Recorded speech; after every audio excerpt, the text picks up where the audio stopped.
এতিম ছেলের ভালোবাসা ৯ নম্বর পার্ট। কিছুক্ষণ ফোন টিপাটিপি করে আমার হাতে দিয়ে বলল, এখন যা, সময় হলে ঠিকই তোকে ডেকে নিব। আপাতত হাত ছেড়ে বাঁচলাম, আগে এখান থেকে কেটে পড়ি, পরে এর শোধ নিব। শালা ইমন না, আমাকে রেখেই দৌড় দিছে। আগে তোরে পেয়ে নি, তারপর পালানোর মজা তোকে দেখাবো। ফয়সাল, সিয়াম আর ইমন বসে আছে। আমাকে দেখেই সে কি শয়তানি হাসি দিতে লাগলো। মনে হচ্ছে সবগুলোকে গাছে উল্টো করে ঝুলিয়ে রাখি। আমি ইমনকে বললাম, আমাকে রেখে পালালি কেন? ইমন বলল, বিপদে পড়লে আগে নিজে বাঁচুন, তারপর অন্যকে বাঁচান। আমি বললাম, এই কথা কই পাইলি? ইমন বলল, কোথাও পাইনি, কারণ কথাটা আমি মাত্র বললাম। আমি বললাম, আজকে কলেজে আসাটাই ভুল হয়েছে। ফয়সাল বলল, আরে রাগিস না।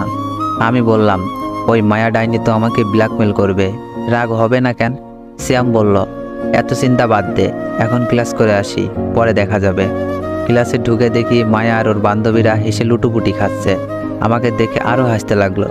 ওদের হাসি দেখে ইচ্ছে করছে কয়েকটাকে ধরে পাবনা মেন্টাল হসপিটালে ভর্তি করে দিয়ে আসি। শ্যাম বলল, এত রাগিস না, মাথা ঠান্ডা রেখে কাজ কর। আমি বললাম, আচ্ছা। ক্লাস শেষ করে আঙ্কেলকে নিয়ে বাসায় চলে আসলাম। আখি ম্যাডাম বলল, আব্বু, বিকেলে শপিংয়ে যাব, তুমি আমার সাথে যাবে? আঙ্কেল বলল, আমার অফিসে অনেক কাজ আছে, আজকে যেতে পারবো না। আখি ম্যাডাম বলল, তুমি না গেলে আমি কিন্তু রাগ করব। আঙ্কেল বললেন, মা, বোঝার চেষ্টা কর, আমার খুব ইম্পর্টেন্ট কাজ আছে, তার চেয়ে বরং তুই অনেকের সাথে নিয়ে যা। আমি অনেককে বলেছি তোমার সাথে যেতে। আখি ম্যাডাম বলল, আমি ওই ছোট লোকের সাথে যেতে পারবো না। আঙ্কেল বললেন, দেখ মা, আমরা সবাই মানুষ, সবাইকে সমান চোখে দেখতে হয়। আখি ম্যাডাম বলল, দেখো আব্বু, আমাকে এখন লেকচার দিবা না, আর আমি ওই ফকিরের বাচ্চার সাথে যেতে পারবো না।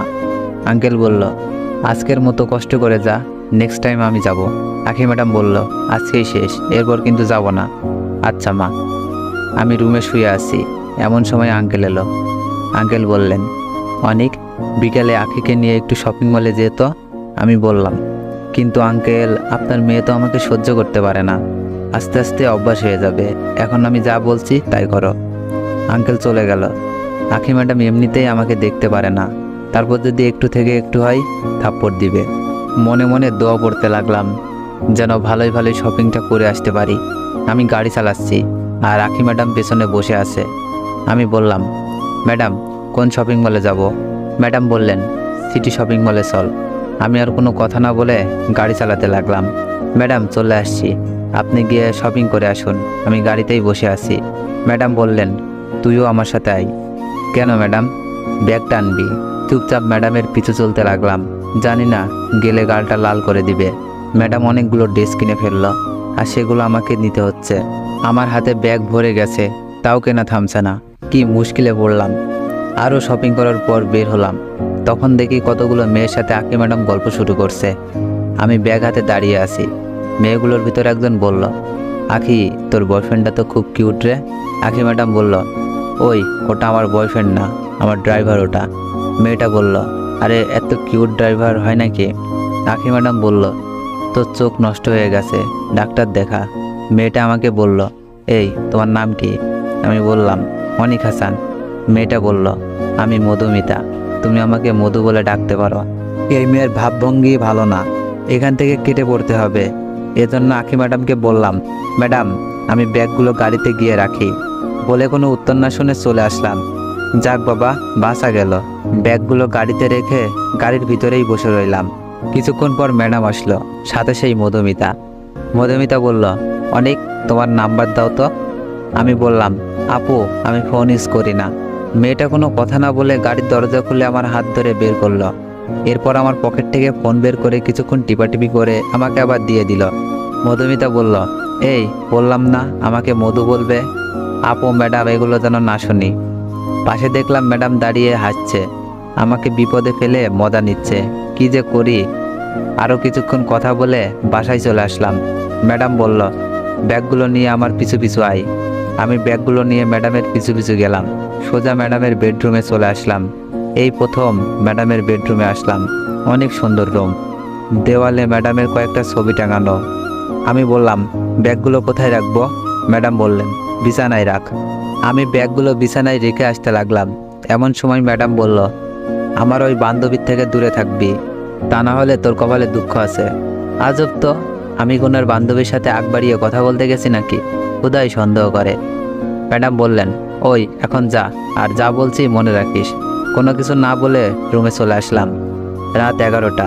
পড়া শেষ করে শুয়ে ফেসবুক চালাচ্ছি। এমন সময় আননোন নাম্বার থেকে একটা কল আসলো। আমার নাম্বার তো হারামি 3টা ছাড়া আর কেউ জানে না।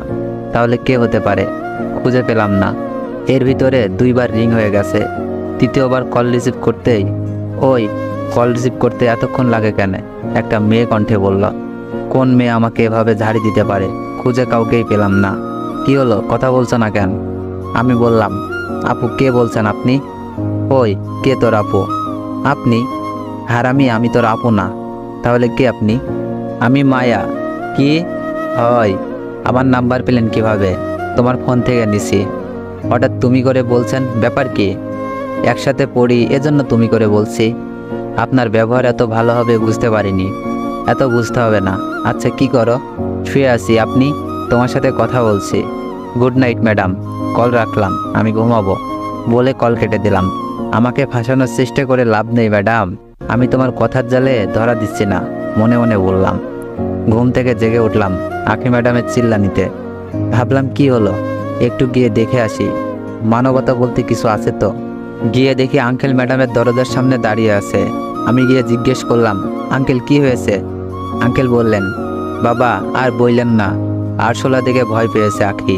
আমি একটু হাসলাম। আরশোলা দেখে কেউ ভয় পায় নাকি? আঙ্কেল বললেন, আমার মেয়ে তো দেখছি পাই। আচ্ছা আঙ্কেল, আমি তাহলে নিচে গেলাম। কিছুক্ষণ পর সকালে নাস্তা করে আঙ্কেলকে নিয়ে বের হলাম। আমি গাড়ি চালাচ্ছি। এমন সময় আঙ্কেল বলল, না জানি আর কতদিন বেঁচে থাকবো। বাবা, আমার কিছু হলে আমার মেয়েটাকে দেখো। আমি বললাম, এসব কি বলছেন আপনি? দোয়া করি আরও অনেক দিন বাঁচেন।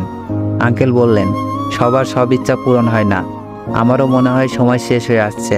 আমি বললাম, আজে বাজে কথা না বলে চুপ থাকুন। আমি আঙ্কেলের দিকে তাকালাম। ওনাকে অনেক চিন্তিত মনে হচ্ছে। কোনো কিছু নিয়ে মনে হয় ঝামেলায় আছে, এজন্য এমন দেখাচ্ছে।